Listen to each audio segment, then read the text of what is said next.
आम MB नोडाल high school विद्यालय पाने आमर टीम हूँ सुवर्णरेखा आम यही थीमटा हूँ आत्मनिर्भर भारत और आम आइडिया हूँ आदिवासी सशक्तिकरण।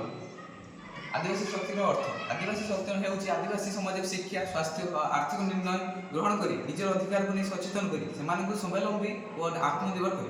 सशक्तिकरण प्रमुख दिग शिक्षा सशक्तिकरण आदिवासी अंचल विद्यालय हॉस्टेल और शिक्षक सुविधा आदिवासी भाषा द्वितीय धारा आदिवासी भाषा प्राथमिक शिक्षार प्रसार तृतीय धारा उच्च शिक्षा और वृत्तिमूलक प्रशिक्षण।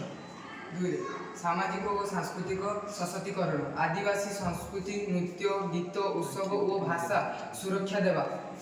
तीन स्वास्थ्य सशक्तिकरण आदिवासी अंचल डाक्तरखाना औषध और स्वास्थ्य सचेतनता करवा पोषण योजना और सुपेय जल सुविधा निमंते उचित पदक्षेप नेबा। धन्यवाद।